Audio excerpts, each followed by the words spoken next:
Hi, I'm Joe Feeks, editor of Pig Health Today, and with me is Dr. Aaron Lauer. He is a swine veterinarian for the Carthage Vet Clinic in Carthage, Illinois. Aaron, thanks for joining us. Thanks, Joe. Ventilation. It's a big part of any swine operation and certainly a big part of any biosecurity program, isn't it? Yeah, when we think about raising pigs or raising any livestock, there's a couple of key inputs: feed, water, and air seem to be the big three, and sometimes we forget about how important that is with regard to pig health and how it affects that. And it keeps them comfortable as well. Yes, so it's an extremely important part of the industry, and one that is fun to continue to watch how we innovate and change over time. So just to get everybody on the same page, walk me through the different kinds of ventilation systems that you typically see in pork operations today. Most pork operations, we've got different styles of ventilation systems. Some of them are relatively simple, natural ventilation, so would simply have curtains or louvers that would open up and down depending on what that barn set point is, above or below a set point there. Some of those then have morphed into a combination where they've got some fans to pull minimum ventilation, maybe in cool weather, or just to get that minimum amount of ventilation done and then go into natural ventilation. And then the industries continue to progress more to 100% mechanical ventilation, where we aren't relying on the outside ambient temperatures or wind speeds to control air quality within the barn, but everything is controlled by fans.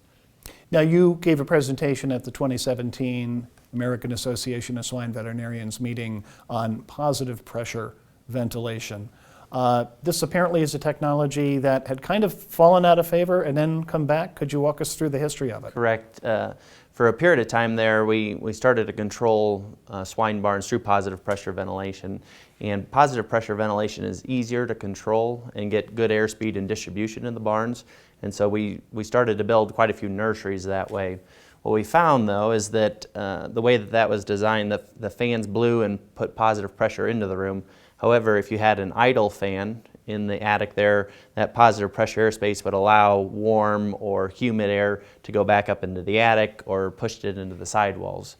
So while the environment was quite good for the pigs, we found that we rusted out the trusses and the sidewalls quickly and had barn failures.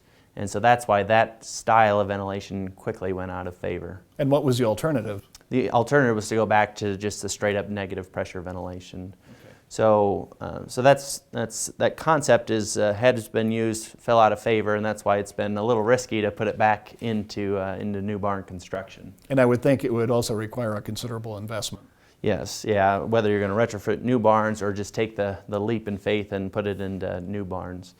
The reason that we've gone back and started to consider positive pressure ventilation is because the way that the swine industry tries to manage PRRS in area spread, we've had to move to filtration of barns, and we filter the incoming air into the barns in order to minimize PRRS transmission in that population. That technology is good, and it's well proven that it does effectively reduce PRRS transmission in the populations. However, taking an old barn with a lot of leaks and cracks in that and expecting 100% of the air to come through, that has been difficult. So if we can flip that around instead and push filtered air into the barn, we don't really care about all the little leaks that may be in there because it's always going to be exhausting out of the barn. So what's changed about the technology that makes it more attractive? So it's really how we've laid it out in the barns. We used to just pressurize the room or the airspace of the barn.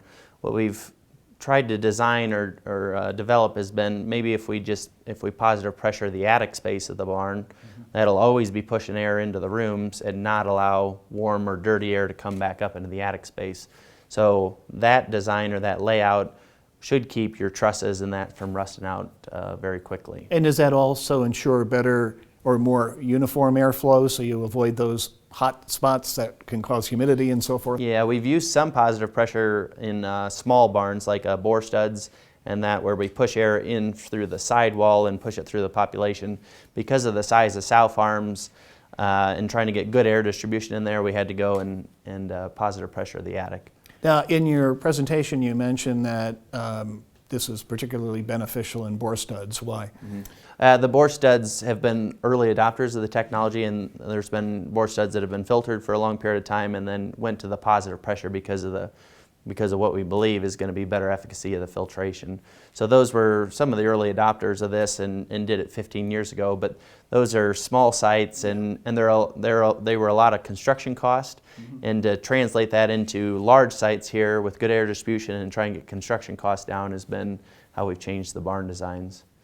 So for producers who want to get into this, and they may have to take it a step at a time, where should they focus? Should it be on gestation? Should it be on the grower finishers?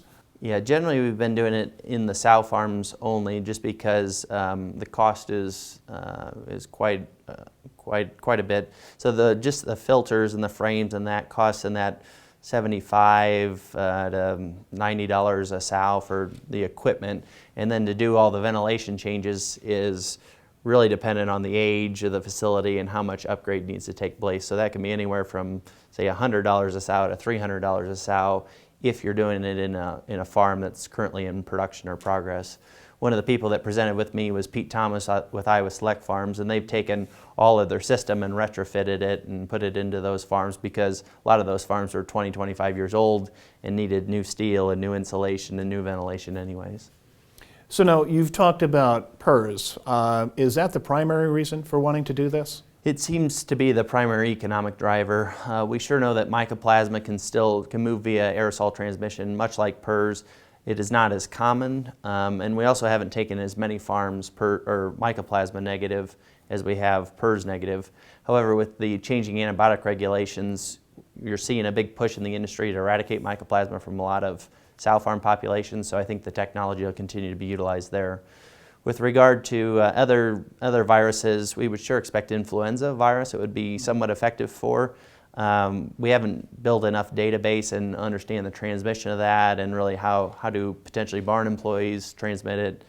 And then PDV has been another one that we've talked about, but I think the body of evidence continues to grow that PD doesn't move very much via aerosol transmission.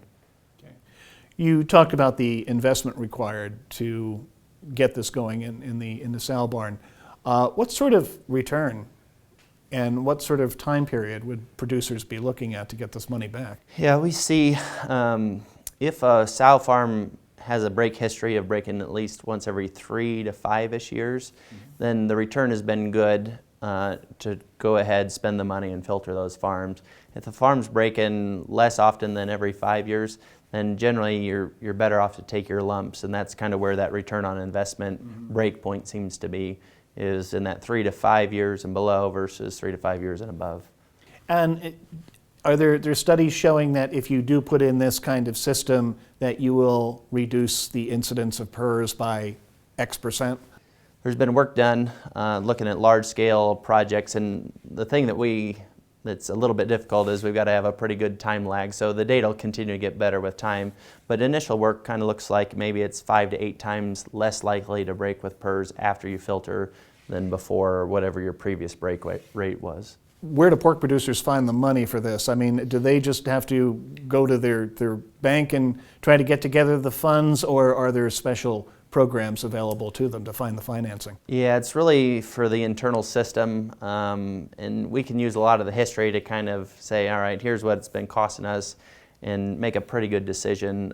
They're expensive projects, as we discussed before. They're anywhere from $200 to $300 a sow, and with a lot of these sites at 5,000, 6,000 sows, they're over $1 million type projects. So producers will generally get some short-term funding in order to cover that initial cost. And then there's some reoccurring costs because those pre-filters need to be changed, and the filters need to be changed with time. So it does add, we figure about $1 to $2 a pig long-term to the cost of the project, or to the cost of production. Now, what other structural changes should producers be looking at to enhance biosecurity? Yeah, this is one of the big components of biosecurity. We believe that, to me, there's a big list, but there's kind of 3 big ones. So air and what your neighbors are doing is the one that we're talking about here. The second would be transportation. So having load-out rooms that you can have good, clean, dirty lines, truck washes, and how you're bringing trailers in, etc., is another big area. And then the third big area is just movement of people and supplies and repair equipment in and out of the farm. And there's a lot of different risk factors there, whether it's the veterinarian visiting or the farm employees or a maintenance crew coming into the farm. But those are the three big areas that if you can control those, seems to reduce the break rate of those farms. Now, we've talked about the benefits to the pigs and the potential benefits to the producers, but what about the structure itself? I would think that if you're improving the airflow and keeping it more consistent and so forth, that it's going to be good for the barn itself. We'll see. Our first farm's only 3 years old so far, so we're not quite sure how it's going to hold up. One of the other big structural changes that we've made is we've changed the way the sidewalls are built. So those used to be just steel and plastic and bad insulation, and now we've used totally sealed walls, and so it's a piece of insulation with some what we call FRP on the outside, so we don't think that it'll push air in there. So that's another big change, and we think it'll help with the building maintenance. Where we're a little concerned with these barns and how they hold up is that the exhaust air out of these barns, instead of being shot out by a fan a long distance, kind of rolls back under the eave and across the roof line. So we're yet to see whether those roofs may not hold up quite as well. We think it'll be similar to negative pressure barns, and that's really why we changed to negative pressure barns, is because the building durability was so much better. So what we're hoping, we aren't expecting that it's going to be any better, but what we're hoping is that we get similar lifespan out of the building. Now, I'm talking with a veterinarian, but I get the sense that I'm talking with an engineer.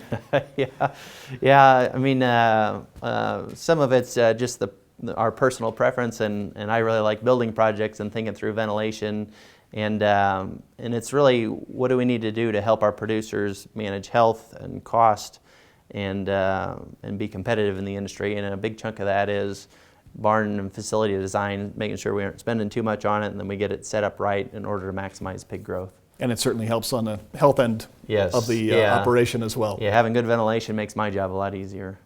Fantastic. Okay, we've been talking with Aaron Lauer. He is a swine veterinarian for the Carthage Vet Clinic in Carthage, Illinois. Aaron, thanks again for all your time. Thank you.